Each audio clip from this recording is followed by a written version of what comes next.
사실은 진정한 태평성대는 이런 말이 있어요. 백성들이 왕이 누군지도 모른다. 너무 편안하고 좋으니까 왕이 누군지도 모른다는 거예요. 그게 진정한 의미에서의 태평성대라는 거예요. 세월이 좋고 사는 것이 편하고 정의롭고 안전한 세월이다. 사람들이 알아서 잘 해주니까 나란 일에 관심도 없고 사는 세상. 교회도 시끄러우면 재직회 때 엄청 모여들어요. 말이 많아져. 편안하면 관심이 없어요. 그게 좋다고 나쁘다 그런 차원이 아니라 뭐 알아서 해줄 것인데 지금까지도 잘해왔는데 그 신뢰가 쌓이니까 그렇게 가는 거지. 나라가 복잡하고 시끄러우니까 누수에 귀를 기울이게 되고 언제부턴가 학생들이 대자보를 붙이고 직장인들이 회사를 조퇴하고 길거리에 나가서 염동설 안에 뭔가 소리를 내기 시작하고 목회자들이 무슨 시국선언을 하고 국회 앞에서 시위꾼들이 모이고 한남동에 모였니? 강화문에 모였니? 용산에 모였니? 오늘 이 설교도 해서는 안 되는 설교가 필요 없는 설교예요. 사실은. 왜 이런 현상들이 일어나는 것입니까? 우리는 힘도 없고 잘 알지도 못해. 근데 우리가 살고 있는 대한민국이 미래가 자꾸만 불안한 거예요. 여러분 그렇지 않습니까? 우리 모두가 걱정이 앞서는 거예요. 우리나라가 앞으로 희망이 보이고 잘 될 거라고 얘기하는 사람은 1%도 안 돼요. 사실은. 왠지 이대로 가면 안 될 것 같아. 왠지 이대로 가면 나라가 망할 것 같아. 왠지 이대로 가면 상식이 무너질 것 같아. 왠지 이대로 가면 큰일 날 것 같은 세상이 자꾸만 드는 것이. 지금보다 더 잘 살고 안전하고 합리적이고 민주적이고 편안할 것 같은 확신이 점차 사라지고 자꾸만 뉴스에 관심을 기울게 되고 찬송을 듣기보다 시국에 대한 유튜브를 자꾸 보게 되고 주부들도 설거지를 하다가 찬송이나 듣고 말씀을 틀어놓고 이렇게 설거지나 해야 할 사람들이 설거지하는 걸 멈추고 유튜브에서 어떤 소리가 들려오면 가슴이 철렁철렁하고 이게 도대체 무슨 일인가 하고 뉴스도 다 믿을 수 없는 지경이 돼가지고 편향돼 있는 것 같고 각기 다른 말들을 하니까 어떤 것이 맞는지도 알지도 못하겠고 이대로 있자니 불안하고 나가서 뭘 해보자니 마땅히 할 것도 없고 지금 우리 국민들이 다 그렇게 뭐가 뭔지도 모르겠고 도대체. 그럼 구체적으로 우리는 지금 무엇을 불안하고 있는가? 불안해하고 무엇을 염려하고 있는가? 이 염려와 불안함의 실체는 과연 무엇이냐는 거예요. 나라가 경제적으로 추락하는 중에 있어요. 외교적으로 고립되는 중에 있어요. 젊은이들이 꿈을 잃고 있어요. 점점 망가져요. 점점. 나라 인구가 줄어들면서 국가 경쟁력이 떨어지고 있어요. 그리고 그 자리를 다른 무자격 외국인들이 무분별하게 들어와서 문제를 일으키고 극기야 먼 장래 일이겠지만 나라의 안위가 걱정되는 정도까지 그것도 소수 생각 있는 사람이나 그런 생각을 하지 그렇지 않으면 대단히 죄송한 표현이지만 국민들이 개돼지처럼 취급을 받아가지고 당장 눈앞에 있는 거 우리 집값 떨어지는 거 가스비 떨어지는 거 올라가는 거 나라가 부채가 쌓이든 어찌든지 간에 당장 돈 풀어가지고 통장에 돈 넣어주는 거 어이없는 현실이 일어나고 있는 거예요. 돈 받아서 한 일주일이면 시큰 가서 삼겹살 사 먹고 구워 먹고 마트에 가서 장 보고 홀라당 써버리고 그래서 뭐가 남았는데 그래서 뭐가 남았어. 우리 애들 내가 말했죠. 우리 자녀들 가면 10배 그것을 물러내야 된다고. 그런지도 모르고. 독일 이야기를 좀 해볼까요?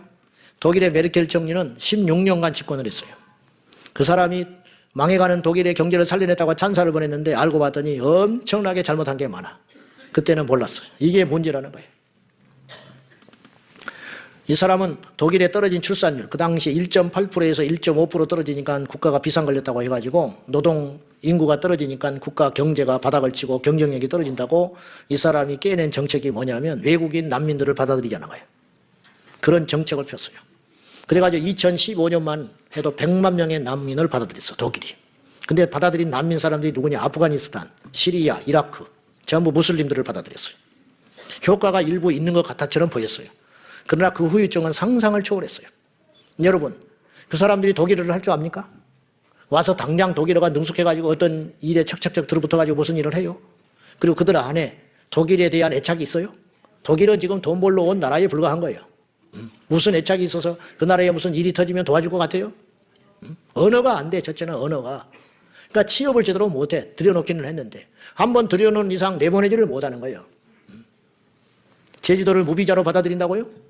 그럼 제주도에만 다 갇혀 사나? 그 사람들이 육지에 배 타고 오는 거 무슨 수로 막을 건데? 응?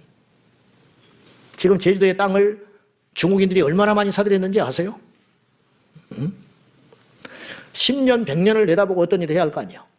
당장 힘들다고. 응? 씨감자는 남겨놓고 밥을 먹어야 할 거 아니에요. 내년 봄에 심을 벽씨는 남겨놓고 밥을 해 먹어야 할 거 아니야. 응? 그까지 홀라당 밥에 먹어버리고 봄이 돼서 벽씨 뿌릴 씨가 없어가지고 거지 돼가지고 주변에 구걸하고 다니면서 벽씨 좀 달라고 누가 줘요 그거를. 응? 그런 짓을 하고 있다는 거예요 지금.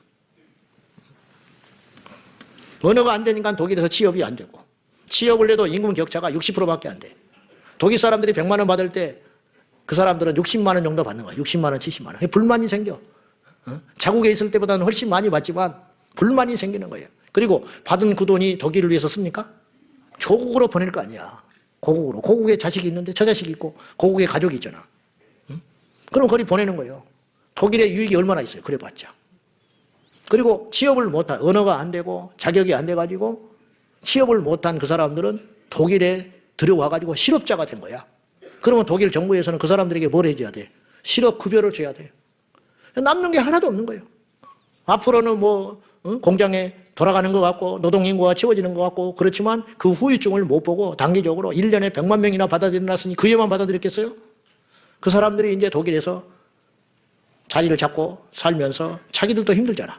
이국 땅에 와가지고 취업도 안 되지, 차별받는 것 같지, 답답하지. 그러니까 어떤 일이 벌어져요? 범죄가 일어나기 시작하는 거예요. 그들이 일으킨 범죄가 어마어마해요. 독일 자국민이 일으키는 범죄보다. 독일의 범죄율은 치솟고 이들의 출산율은 자국민을 3배 가까이 압도함으로 인하여 앞으로가 이제 더 큰 문제라는 거예요. 그래서 정권이 뒤바뀌었어요. 어떤 정권으로 바뀌었냐? 극보수주의 정권으로 바뀌기 시작한 거예요. 이래서는 안 된다는 거예요, 독일이. 우리나라도 이런 전철로 가고 있는 거예요. 그걸 보면 반면교사로 삼아가지고 우리나라는 절대 그렇게 돼서는 안 된다. 생각이 있으면 그런 걸 깨닫고 해야 되는데 국민들이 아무런 생각이 없는 거야. 그냥 내 고향이라고 찍어버리는 거야. 경상도는 국힘당, 전라도는 민주당, 예수 믿는 사람도 그 짓을 하고 있는 거예요 지금. 내가 뽑아놓은 이 사람이 국회에 가서 무슨 정책을 내놓고 그 정책을 내놓으면 앞으로 10년, 20년, 30년 후에 우리나라가 어떤 미래가 될 것이냐 이걸 잘 판단을 해서 선거를 하자고 내가 얼마나 말을 많이 했어요. 얼마나. 그래서 정권을 보수주의자한테 넘겨준 거예요. 범죄는 치솟고 자국민들이 피해를 보니까. 그래서 보수주의 정권이라는 건 다른 게 아니고 난민의 엄격하고 자국 이익 우선 정책 이걸 펴는 보수주의. 진정한 보수가 뭔지 아세요? 보수잖아요. 보수 그야말로. 지키자는 거예요. 지켜. 나라를 지키자는 거예요. 대한민국을 지키고 우리 자녀들을 지키고 가정을 지키고 우리 자유를 지키고 우리나라 기업을 지키는 거. 이게 보수라고 이것이. 다른 게 아니고. 엉뚱한 짓을 하고 있는 거예요. 진보 발전을 깨하는 거잖아요. 근데 우리나라 진보는 진보도 아니야. 위험한 짓 하는 게 진보야. 국가 전복이나 하고 어떻게 우리나라보다 북한을 더 좋아할 수 있어? 그렇게 좋으면 가야지. 뭐하러 여기서 살고 있어? 간단해. 간단해. 그래 안 그래?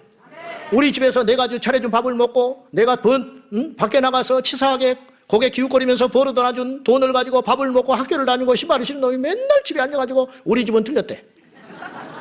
그러니까 옆집만 바라보고 있는 옆집으로 가라. 옆집으로. 요새 애들은 내 돈 까먹는 남의 자식이야. 그렇잖아. 그냥 과정이니까 봐주는 거지. 나이 먹으면 철이 드니까 돌아오니까 그때까지 좀 참자. 그러고 있는 거지. 어떻게 우리 김일성, 우리 김정은이라는 말을 할 수가 있냐. 어떻게 우리 김일성이야. 그렇게 당해놓고. 우리 김정은이라는 소리가 어떻게 나오냐고. 생각 있으면 이야기 좀 해봐. 그래도 좋대. 그래도. 그래서 지금 독일이 어떻게 되는지 아세요? 독일이 유럽의 엔진에서 유럽의 병자가 됐어요. 지금 그렇게 하고 있어. 독일이 유럽의 병자래. 저는요, 이런 생각을 해봐요. 너무너무 신기하다. 독일이 얼마나 짱짱한 나라인지 아십니까? 일본보다 더 알찬 나라예요. 중소기업이 짱짱한 기업들이 얼마나 많은지 아세요? 우리나라는 대기업 몇 개 무너지면 휘청휘청해요. 우리나라 주식 작장 망가지는 것이고. 대기업 우선으로 우리나라는 정말 뭐 아니면 도야. 좋을 때는 어마어마하게 좋고 빨리 일어나는데 이게 큰 기둥만 몇 개 있는 거예요. 쉽게 말하면. 큰 기둥만 몇 개 있어가지고 이 큰 기둥 몇 개가 뽑혀버리면 그냥 무너지는 거예요. 구조가, 산업 구조가. 무슨 말인지 알죠? 세계에 내놓을 수 있는 기업들이 몇 개가 있어요. 그 몇 개 기업이 우리나라를 먹여 살리고 있는 거예요. 근데 독일 같은 경우는 잔 기둥들이 어마어마하게 많아. 그러니까 몇 개 기둥 빠져도 살아남을 수 있어요. 그렇게 탄탄한 나라가 독일이에요. 근데 독일이 유럽의 엔진에서 유럽의 병자가 됐다는 거예요. 그리고 우리나라는 완전히 끝장날 나라인 거예요. 근데 어떻게 이렇게 잘 먹고 잘 살고 뷔페집에 가면 음식 버려지는 게 저렇게 많고 물가가 높다 하지만 세계 평균에 비해서 형편없이 살기 좋은 나라가 우리나라인지 아십니까? 대답을 안 하네. 내가 아침에도 병원에 갔다 오면서 감탄을 했어요. 병원 가가지고 제 앞에 가서 환자가 많지 않아서 5분 만에 딱 의사 만나가지고 진료받고 약 처방받고 집에 딱 오니까 20분 걸렸어. 이런 나라는 전 세계에서 대한민국밖에 없어요. 우리는 이런 혜택을 누리니까 당연하게 생각하고 있는 거예요. 미국은 엑스레이 한번 찍으려다가 죽는 거예요. 기다리다가. 거짓말처럼 들리죠. 의사 한번 만나고 그 다음에 진료받기 위해서 기다리다가 죽는다니까요. 간단한 수술이에요. 간단한 수술도 못해요. 우리나라는 아침에 가면 저녁에 가지 전부 몸 전체 검사하고 결과까지 며칠 있으면 나와버리는 나라예요. 지금 의료 대란이니 어찌니 해도 이 정도 시스템을 갖고 있는 나라예요. 저는 있을 수 없는 일이 우리나라에 일어나고 있는 거예요.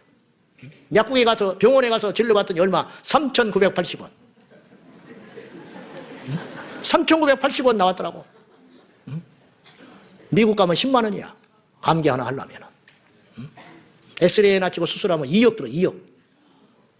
암 수술하면 2억 든다고. 못해요. 나라가 그렇게 강력하고 초강대국이고 전투기를 뚝딱 만들어 놓고 항공모함이 수십 대씩 갖고 있는 나라인데 자국민에게 그렇게 못하는 거예요. 근데 우리나라는 어떻게 된 나라가 이 정도를 누리고 있다. 도대체 이걸 어떻게 해석해야 되냐. 그런데 이걸 깨려고 한다면 우리가 막아내고 지켜야 되지 않냐 이 말이에요. 그런 위기의 순간에 우리나라가 지금 서 있는데 국민들은 모르는 것 같아요. 다시 말하지만 전쟁의 위험이 높아지고 자국민이 외세의 사람들에 의하여 오히려 역차별을 당하고 열심히 일하는 사람들이나 놀고 있는 사람이나 똑같은 대우를 받고 성경은 일하지 않는 자는 심한 표현이지만 일하지 않는 자는 먹지도 말라 그랬어요.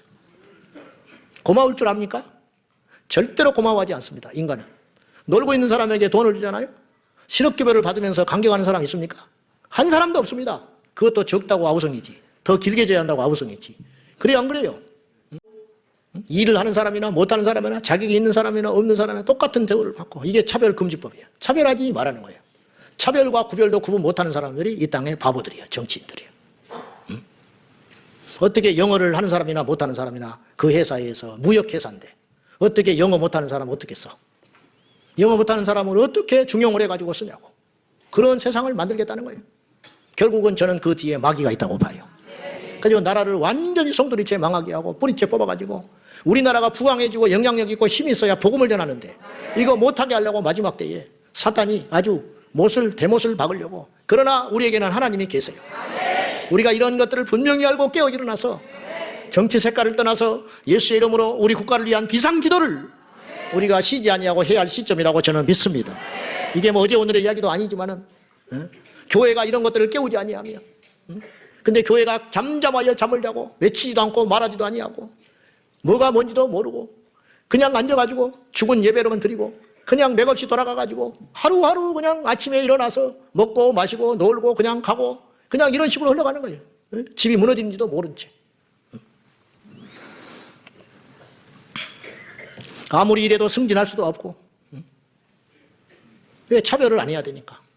세금으로 다 뺏기고 의료비는 상승하고 봐요 앞으로 이제. 자녀들은 공부를 하고 자격을 갖춰도 마땅한 일거리가 없어서 그냥 단기간의 일 그런 일이나 전전하고 돌아다니고 기업하는 대기업들은 기업하기 어려운 환경이라고 외국으로 떠나가고 외국은 지금 눈에 불을 밝히고 지금 기업들을 유치하려고 난리인데 우리나라는 기업의 환경을 나쁘게 만들어가지고 기업도 못하게 만들어놔가지고 그냥 떠나게 돼 있어요. 그러면 실업률은 막 치솟는 거야. 지금 이 나라를 보세요. 입법부의 의회 독주를 보십시오. 마음에 안 들면 탄핵. 마음에 안 들면 탄핵이야. 나도 탄핵할까 싶어. 자기들 편에 맞으면 그냥 놔두고.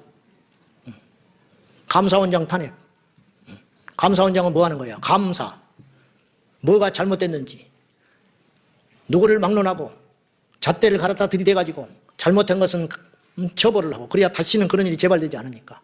상대방을 칠 때는 가만히 있고 우리 편을 치면 탄핵, 감사원장 목 잘라버리고, 행정부의 무기력 그냥 질질질 끌려가고 공권력이 무력됐어요. 목사님, 그럼 우리는 어떻게 해야 됩니까? 깨어서 울으나 자르나 치우치지 말자 그랬어요. 그리고 실체를 알고 바르게 행동을 하자. 내일 국회의사당로에서 코리아, 세이브 코리아 국가 비상기도회가 있습니다.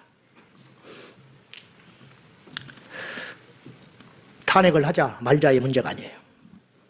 이 나라 멀리 볼 때 더 이상 우리나라가 위험해지거나 우매한 백성 취급받아서는 더 이상 안 된다는 거예요. 얼마나 국민을 우습게 알았으면 우리나라 주요 부처 장관들이 전부 없어요. 지금 우리나라가요 무정부 국가입니다. 무정부 나라라고요.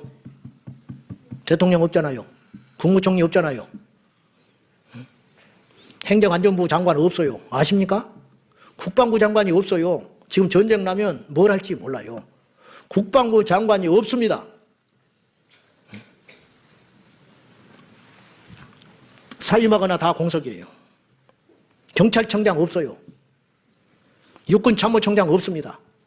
수도방위사령관 없어요. 무슨 일이 닥치면 결정할 수 있는 사람이 한 명도 없어요. 지금 탄핵으로 직무정지 당한 사람들은 직위는 당한 것 같아요. 감사원장 없어요. 법무부 장관 없습니다. 탄핵당했습니다. 방통위원장 없습니다. 서울중앙지검장 없습니다. 여당 대통령 지지율이 40%를 넘었어요. 어이없는 일이 벌어지고 탄핵인데 40%가 넘었다는 거야. 그러니까 야당에서 뭐라고 그랬냐. 여론기관 고발한대. 여론조사기관이 40%로 했다고 고발해버리겠대. 시험을 봤는데 40점 나왔어. 채점 한 놈을 고발하겠다는 거와 똑같은 거예요. 도대체 뭘 믿고 그런 일이 일어나고 있냐 이 말이에요. 사랑하는 여러분, 명언이 있습니다. 국민들은 자기 수준 이상의 정치 지도자를 갖지 못해요. 명언이야. 이것이 독재가 아니고 뭡니까?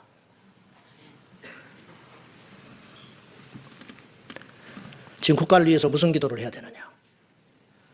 예수 믿는 사람마저 진리를 떠나서 예수 믿는 사람마저 진보냐 보수냐 갈라치기 해가지고 기도하면서 예배드리면서 성령 받았다고 하는 사람들이 정치 성향에 따라서 좌로 우로 치우쳐가지고 서로 다투고 아웅거리는 것은 옳지 않습니다. 우리는 분명한 식견을 가지고 이 나라가 정말 어디로 가야 되는지, 이 위기를 극복하기 위해서 우리가 어떤 기도를 해야 되는지 여러분이 잘 분별하셔서 국가를 위해서 무슨 기도를 해야 되는지, 국가를 위해서 지금 우리가 어떻게 행동해야 되는지, 나라가 없으면 교회도 없고 교회도 없으면 우리는 끝장나는 것입니다. 이 사실을 깨닫고 나라를 위해서 우리가 무엇을 해야 되는지 좌로나 우로나 치우치지 말고 하나님의 말씀에 분명히 서서 이 시대를 하나님의 안경을 끼고 보면서 우리가 통곡하고 기도해야 할 시점이라는 걸 깨닫고, 특별한 저는 애국자는 아니에요. 그러나 우리 모두가 대한민국의 한 국민으로서 이 나라의 민족을 위해서 깊이 기도하는 오늘 이 밤이 되기를 예수님의 이름으로 축원합니다.